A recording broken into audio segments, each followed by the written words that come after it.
ಮಧ್ಯಪ್ರಾಚ್ಯ ದೇಶಗಳ ಯುದ್ಧದ ಪರಿಣಾಮ ಸಾಂಪ್ರದಾಯಿಕ ಮೀನುಗಾರಿಕೆಗೆ ಸಂಕಷ್ಟ ತಂದಿದೆ. ಸೀಮೆಎಣ್ಣೆ ದರ ಹೆಚ್ಚಳ ಆಗಿದ್ದು ಮೀನುಗಾರರು ಕಂಗಾಲಾಗಿದ್ದಾರೆ.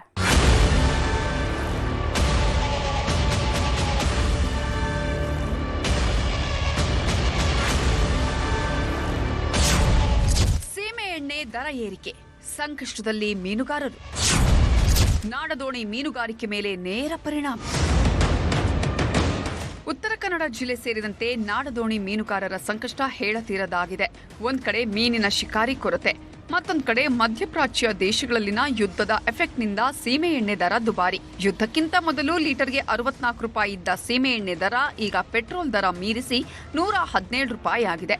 ಯುದ್ಧದ ಪರಿಣಾಮ ಜಾಗತಿಕ ಮಾರುಕಟ್ಟೆಯಲ್ಲಿ ಸೀಮೆಎಣ್ಣೆ ಲೀಟರ್ಗೆ 152 ರೂಪಾಯಿ ಆಗಿದ್ದು, ಸರ್ಕಾರ ಮೀನುಗಾರರಿಗೆ 35 ರೂಪಾಯಿ ಸಬ್ಸಿಡಿ ನೀಡುತ್ತಿದ್ದು 117 ರೂಪಾಯಿಗೆ ಸಿಗ್ತಿದೆ. ಪೆಟ್ರೋಲ್ ದರಕ್ಕಿಂತ ಸೀಮೆಎಣ್ಣೆ ದರ ಹೆಚ್ಚಾದ ಹಿನ್ನೆಲೆಯಲ್ಲಿ ಸಾಂಪ್ರದಾಯಿಕ ಮೀನುಗಾರರು ಮೀನುಗಾರಿಕೆ ಸ್ಥಗಿತ ಮಾಡುವಂತಾಗಿದೆ. ನಾಡದೋಣಿಯವರಿಗೆ ತಿಮ್ಮಣ್ಣಿ ಸಲುವಾಗಿ ತ್ರಾಸ ಆಗ್ತದೆ. ಅಲ್ಲಿ ನೋಡಿದ್ರೆ ಕೆರೇಷನ್ ಏನ್ ಬರ್ತದೆ, ನಮ್ಗೆ PDS ಕೆರೇಷನ್ ಬರ್ತಿತ್ತು. ಆ PDS ಕೆರೇಷನ್ ನೋಡಿದ್ರೆ ಈಗ ಸಿಕ್ಕಲ್ಲ. ಅದು 35 ರೂಪಾಯಿಗೆ ಸಿಕ್ತಿತ್ತು. ಈಗ ನೋಡಿ ನಮ್ಗೆ ಬೆಳಿ ಎಣ್ಣೆ ಕೊಡ್ತಾವ್ರ ಅವರು. ಆ ಬೆಳಿ ಚಿಮ್ಮಣ್ಣಿ ನಾವು ನೋಡಿದ್ರೆ ನಮ್ಗೆ ಮಷಿನ್ ಟ್ರಬಲ್ ಕೊಡ್ತಾ ಇದೆ. ಅದ್ರ ಸಲುವಾಗಿ ನಮ್ಗೆ PDS ಎಣ್ಣೆನೆ 35 ರೂಪಾಯಿದೇ ಬೇಕು. ಈ ನಮ್ಗೆ ನಾಡದೋಣಿಯವರಿಗಾಗ್ಲಿ ಸಾಂಪ್ರದಾಯಿಕ ದೋಣಿ ಆಗಲಿ ನಮ್ಗೆ ಇದು ಯಾವುದೊಂದು PDS ಎಣ್ಣೆನೆ ಕರೆಕ್ಟ್.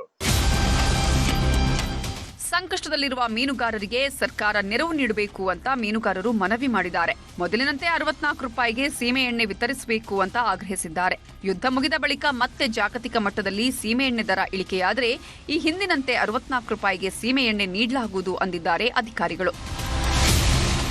ಯುದ್ಧದ ಪರಿಣಾಮವಾಗಿ 152 ರೂಪಾಯಿಗೆ ಪರ್ ಲೀಟರ್ ಸೀಮೆಎಣ್ಣೆ ದರ ಆಗಿರೋದ್ರಿಂದ ಅದರಲ್ಲಿ 35 ರೂಪಾಯಿ ಸಬ್ಸಿಡಿ ಹೋದ್ರೆ 117 ರೂಪಾಯಿ ನಮ್ಗೆಲ್ಲ ಈ ಸೀಮೆಎಣ್ಣೆ ಮೀನುಗಾರರಿಗೆ ಬೀಳ್ತಾ ಇದೆ.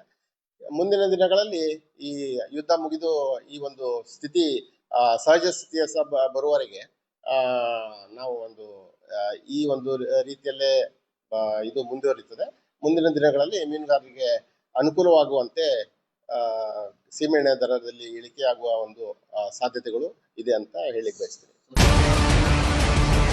ಒಟ್ಟಾರೆ ಉತ್ತರ ಕನ್ನಡ ಜಿಲ್ಲೆಯ ಮೀನುಗಾರರಿಗೆ ಒಂದಿಲ್ಲೊಂದು ಸಮಸ್ಯೆ ಆಗ್ತಿದೆ.